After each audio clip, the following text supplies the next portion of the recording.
इंदौर में मंगलवार को कलेक्टर जनसुनवाई में आई एक दिव्यांग युवक के साथ पिटाई और दुर्व्यवहार करने के मामले में मुख्यमंत्री शिवराज सिंह चौहान ने संवेदनशीलता दिखाते हुए एडीएम पवन जैन को तुरंत प्रभाव से हटाने के निर्देश दिए हैं। कलेक्टर मनीष सिंह ने भी इस घटना की जानकारी मिलने पर संबंधित अधिकारी को फटकार लगाई है। वहीं मुख्यमंत्री को भी इस पूरे मामले से अवगत कराया गया है। दरअसल एक दिव्यांग युवक कृष्णा पाठक, जो कि मानसिक रूप से भी अस्वस्थ है, वह अपनी समस्या लेकर कलेक्ट्रेट पहुंचा और एडीएम पवन जैन पर समस्या का हल न हो पाने से त्रस्त होकर उनकी टेबल पर जोर से मोबाइल पटक दिया, जिससे मोबाइल टूटा और उनका कवर पवन जैन को लग गया, जिससे वे भड़क उठे और वहीं मौजूद उनके गार्ड ने भी दिव्यांग को थप्पड़ मार दिए। वहीं कलेक्टर मनीष सिंह ने दिव्यांग के साथ मारपीट की भी पुष्टि की है। उन्होंने कहा कि दिव्यांगों के साथ अधिकारियों को संवेदनशील होना चाहिए। हालांकि मुख्यमंत्री शिवराज सिंह चौहान ने संवेदनशीलता दिखाते हुए तुरंत प्रभाव से एडीएम पवन जैन को इंदौर से हटाकर भोपाल पदस्थ करने के निर्देश जारी किए हैं।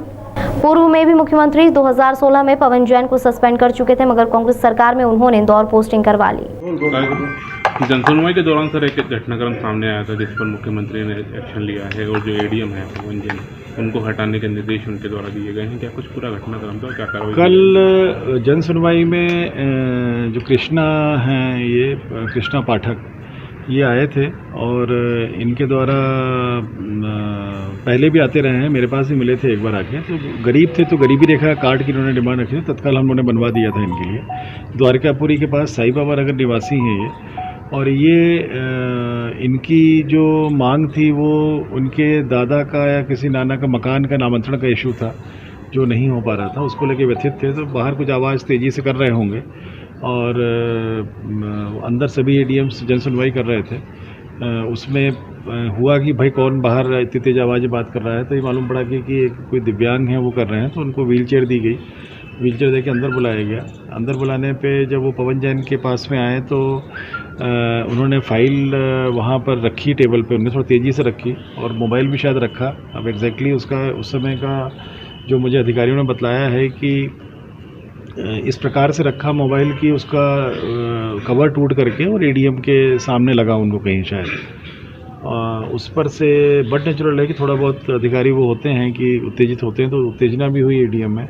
अधिकारियों ने समझा के उनको फिर बैठाया वापस जो है, पर शायद बाहर जब लेके गए तो कुछ उसके साथ दुर्व्यवहार हुआ है, जिसको कि मीडिया के लोग रहते हैं जनसुनवाई में और उन्होंने पूरा कैप्चर किया और समाचार पत्रों में भी आज आया। तो मेरे द्वारा भी जो पूछताछ की गई तो उसमें थोड़ी बहुत उसके साथ कुछ किसी के द्वारा एक आध झापड़ मारने की कार्रवाई जरूर की गई थी, ऐसे मुझे मालूम पड़ा है। इसमें कोई इसका अभी तक मुझे वीडियो शॉट नहीं मिला है, किंतु ऐसी जानकारी मेरे अधिकारियों द्वारा दी गई है मुझे। उस पर से जो खबर आई थी अखबारों में, जो कि मीडिया रहती है जनसुनवाई में, और खबर आई थी उसमें माननीय मुख्यमंत्री जी ने संज्ञान लिया।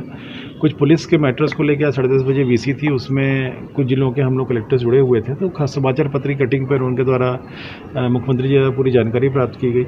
हम लोगों ने बतलाया ये भी बतलाया कि उसके द्वारा क्या किया गया था, जो जिस वजह से हमारे एडीएम थोड़ा उत्तेजित हुए और उसके कारण थोड़ा बहुत उसका असुविधा भी हुई बौद्धिक दिव्यांग को, और जो दिव्यांग व्यक्ति थे वो जनरली सामान्य तौर पे हम लोग दिव्यांगों को लेकर के बहुत संवेदनशील रहते हैं। बहुत सारी योजनाएं सरकार ने चला रखी है। अब संख्या भी दिव्यांग जो कैटेगरी बनाई है सरकार ने जिनको लाभ प्राप्त हो सकता है, वो संख्या भी 30 से अधिक हो चुकी है। अलग अलग कार्यक्रम समय समय पे दौरों में कराते रहते हैं और कहीं ना कहीं बौद्धिक दिव्यांगों को या फिजिकली चैलेंज जो हमारे रहते हैं दिव्यांग, इनको हम लोग बहुत ही संवेदनशीलता से और सॉफ्टली डील करते हैं, क्योंकि थोड़ा उत्तेजना इनमें हमेशा रहती है। जब भी कोई दिव्यांग मिलता है तो ये मान के हम लोग चलते हैं